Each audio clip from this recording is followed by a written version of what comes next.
Luego del cierre de la televisión pública griega a raíz del ajuste, el modelo de las televisoras estatales europeas sufrieron un severo daño.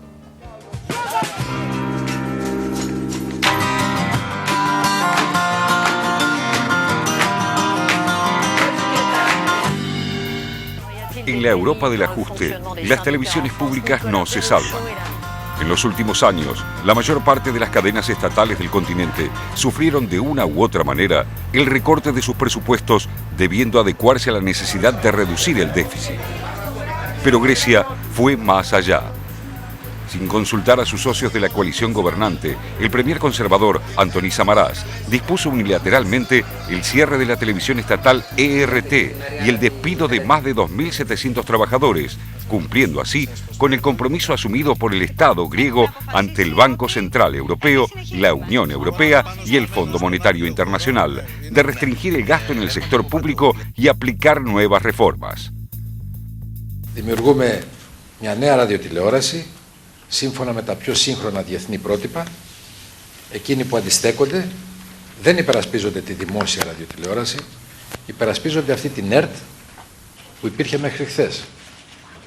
Καταργούμε λοιπόν μια αιστεία διαφάνειας, σπατάλης, και κάποιοι ενοχλούνται γιατί θέλουν να διατηρηθεί και η αδιαφάνεια και η σπατάλη. Προστατεύουμε το δημόσιο συμφέρον τη στιγμή που ορισμένοι θεωρούν ως ιδιοκτησία τους στη δημόσια περιουσία. Όλα αυτά όμως ανήκουν στο χθες. Με τον νόμο που σήμερα προτείναμε μπαίνουν τα θεμέλια για μια, και θα έλεγα για την πιο ριζοσπαστική, την πιο δημοκρατική μεταρρύθμιση που έχει γίνει για τα μέσα δημόσιας ενημέρωσης ποτέ στον τόπο μας. Las reacciones no se hicieron esperar. Los empleados tomaron la televisión pública y continuaron con las transmisiones vía internet, despertando una ola de solidaridad social y gremial dentro y fuera de Grecia. Haciendo oídos sordos a las protestas y a las huelgas, Samaras desconoció incluso un fallo del Consejo de Estado, máximo tribunal administrativo griego, que ordenó el restablecimiento inmediato de las transmisiones de la señal estatal hasta tanto se cree una nueva emisora. A través del Consejo Ejecutivo de la Unión Europea de Radiodifusión, las televisiones públicas de todo el continente rechazaron en bloque la medida dispuesta por el Ejecutivo griego, permitiendo que la señal emitida por los trabajadores a través de la web llegue a los receptores de toda Europa vía satélite. Es que el fantasma de la austeridad y los despidos no es ajeno a ninguno de los medios públicos europeos y el peligro de contagio es algo más que preocupante.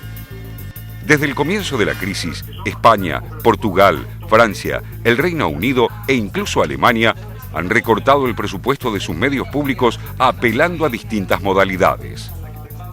Y la mayor parte de las televisiones públicas europeas se financian básicamente a través de 4 variantes. El pago de un impuesto directo por parte de los propietarios de los televisores, denominado canon, subsidios públicos aportados por el Estado, ingresos publicitarios y a la venta de programas en los mercados internacionales. Un ejemplo de financiamiento según el modelo europeo es la BBC, la emisora pública del Reino Unido, que se financia en un 80% a través del canon abonado anualmente por los ciudadanos, de alrededor de 180 euros, y en un 20% a través de la distribución de contenidos de televisión en todo el mundo, alquiler de estudios, producción de programas, edición de revistas, libros y videos. La BBC obtiene además subvenciones del Ministerio de Asuntos Exteriores para extender los valores culturales de Gran Bretaña en el mundo.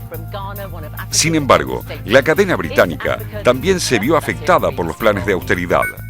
Con una plantilla de 22.000 empleados a finales de 2011, anunció una reducción de 2.000 puestos de trabajo en los próximos años. A pesar de que no han sufrido la crisis como en el sur de Europa, las emisoras públicas alemanas ARD y ZDF, también financiadas por un canon televisivo y 20 minutos diarios de publicidad, tienen que ahorrar unos 75 millones de euros hasta 2016. Con financiación directa del Estado, la red internacional Deutsche Welle comenzó un plan de ajuste en 2011 que prevé, entre otras medidas, la concentración de redacciones. En 2013, la televisión francesa ha visto descender su presupuesto en 85 millones de euros, viéndose obligada a eliminar espacios y decidir cambios en la programación, además de reducir su inversión en producciones documentales y de ficción, pese al descontento de los sectores culturales franceses. En 2008, una ley defendida por el expresidente Nicolas Sarkozy suprimió la publicidad de las 5 cadenas públicas con el objetivo de mejorar la calidad de los productos culturales. La siguiente merma en los ingresos fue compensada por una subvención estatal, la cesión del 3% de los ingresos publicitarios de las cadenas privadas, una tasa del 0,9% pagada por los operadores de telefonía móvil e Internet y un canon abonado por los usuarios de unos 120 euros al año. En Italia, la mítica RAI no ha sido ajena a los recortes que fueron del 50% en 2010 y del 70% en 2011. Esto activó un plan de emergencia para sanear sus cuentas públicas que contempla la reducción de programas, el cierre de corresponsalías y la venta de inmuebles. Actualmente, las autoridades están en negociaciones con los sindicatos para un plan de jubilación anticipada que afectaría a 600 empleados.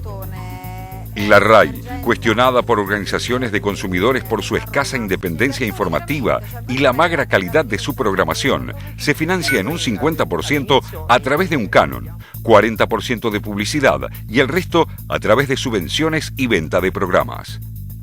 En España, desde la llegada del Partido Popular al gobierno a fines de 2011, la radio y televisión española ha sufrido recortes presupuestarios por más de 300 millones de euros, encontrándose con un modelo televisivo contrario al programa conservador. El gobierno de José Luis Rodríguez Zapatero retiró la publicidad de la cadena, implantando como financiación subsidios públicos y tasas a las operadoras de cable, telefonía y a los canales privados.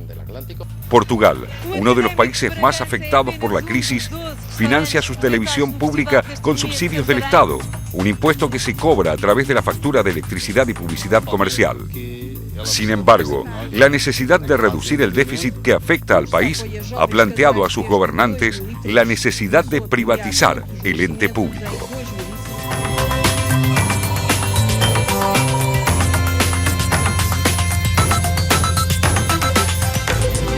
Primero tenemos que decir que la televisión pública griega, por más que el gobierno tomó la decisión de cerrarla, sigue transmitiendo en vivo. 11 días de toma, ahí estamos viendo imágenes en vivo, que es la solidaridad justamente de la red de radiodifusión de televisiones públicas de Europa, que pone la señal en el aire para que todos los griegos del mundo, que hay muchos en Estados Unidos, en Australia y en otras partes, lo pueda ver. Por eso es importante recordarlo, que están resistiendo, están luchando. La segunda cuestión que me parece también que tenemos que tomar en cuenta es la tradición de televisión y radio públicas que tiene Europa, que esto también es muy fuerte. La radio griega tenía o tiene 75 años de vida, lo recordábamos en su momento, fue muy importante cuando fueron invadidos por los nazis, como un locutor muy famoso cierra la transmisión con el himno y diciendo nos vamos. Levantamos la transmisión porque vamos a ser un país ocupado, algo que marcó la historia de Europa. Muy diferente de América Latina, porque muchos países de América Latina recién ahora están comenzando a construir televisiones públicas o radios públicas. Algunos no la tienen todavía. Algunos no la tienen. Yo estuve esta semana en Ecuador, justamente en una cumbre organizada por el gobierno ecuatoriano, inaugurada por el presidente Rafael Correa, donde dijo, tenemos un gran desafío, y estaba Ali Rodríguez, secretario general de UNASUR, para que los gobiernos latinoamericanos tomen esta cuestión de redes de radios y televisiones públicas y la amplíen. O sea, ¿qué diferencia, no? En uno empiezan a recortar, y acá se entiende el sentido político justamente de construir o reconstruir todo lo que tiene que ver con la radio y televisión pública. Bueno, por ahí es donde está pasando todo este proceso, ¿no?, de ajustes y de políticas en el mundo, que a veces nos encontramos con esta contradicción, que aparecemos en América Latina caminando hacia un lado y Europa caminando en sentido exactamente contrario. Fíjate vos, lo que se puede, una de las cosas que se rescata del relato que vos estabas haciendo, el tema de la tradición de radio y televisión pública de Europa, que comprendió hace décadas el tema de la importancia que tiene esto como herramienta de difusión y defensa cultural, de los valores propios y demás. Y ahora lo está recortando salvajemente. Lo que estamos viendo, no solo, bueno, veíamos la televisión griega, el informe es muy valioso porque muestra cuál es la tendencia en el mundo, que estarán muy preocupados el resto de Europa por lo que hizo Grecia, pero la verdad que los ajustes que se están aplicando en la televisión pública francesa, española, italiana son realmente alarmantes, porque quiere decir que están perdiendo el sentido de valoración de este espacio en lo cultural que tiene o que tenía para ellos la radio y televisión pública. Y por el otro lado, la búsqueda de esta herramienta en países como los de América Latina, donde todavía no lo tienen suficientemente, en algunos casos ni siquiera lo tienen y lo están buscando como generación de esos espacios. Y con producción local.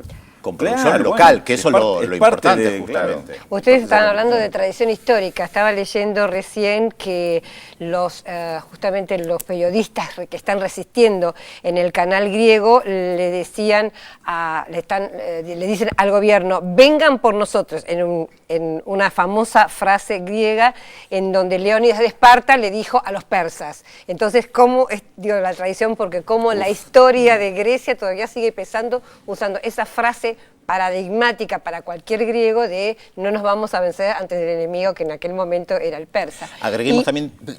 y quería agregar simplemente que digamos que no le está saliendo gratis tampoco al gobierno, porque era una coalición de 3 partidos, el socialista, el de la derecha Nueva Democracia, y un tercer partido menor, Izquierda Democrática, que ha decidido que ya no bancaba más, que ya no podía seguir sosteniendo estos despidos, y por lo tanto se fue. De todas maneras, la coalición, por poquitos diputados, 153, se puede seguir manteniendo, pero bueno, se ha debilitado muchísimo el gobierno. Se ha debilitado, ¿no? Sin lugar a dudas. Por más que era la pata más pequeña de la coalición, ahora es una coalición de 2 partidos que además no quieren elecciones. Por 3 diputados simplemente es que tienen la mayoría, o sea que es una mayoría súper frágil. Súper frágil, efectivamente. Frágil como también es frágil estas políticas sostener estas políticas públicas donde deterioran la propia capacidad estatal. En este caso, una vez más se ve manifiesto cómo esto termina puesto en el escenario por los trabajadores perjudicados, pero que en realidad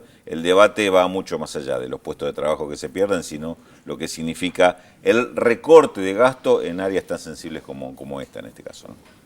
Bueno, vamos a ver si tenemos mensajes y más datos de la incógnita. Exactamente, tenemos. Bueno, Alba de Virrey del Pino acierta con la incógnita, ya le dimos una pista interesante. Daniel de Avellaneda, muchas gracias por los conceptos, dice un voto a favor del equipo de producción que es tan importante. Muchas gracias, Daniel.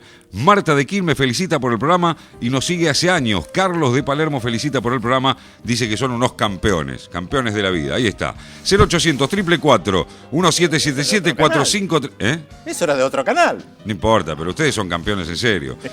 45350709 y 0800 444 1777. Recuerden, en red social Facebook, yo veo Visión 7 Internacional. Le vamos a dar más datos de la incógnita de hoy. Atención, aquí viene. Nuestro personaje de hoy, tras una breve estadía en su país, Chile, retornó a México. Desde la década del 70 se afirmó su vocación literaria tras fundar con otros colegas el movimiento infrarrealista. A partir de los 80 comenzó a publicar sus novelas y en la década del 90 su obra se difunde ampliamente por algunos premios que recibió. Falleció en España en 2003. ¿De quién estamos hablando? 0800 444 1777 4535 0709. No se vayan porque en un ratito les vamos a contar de quién se trata. Ya volvemos.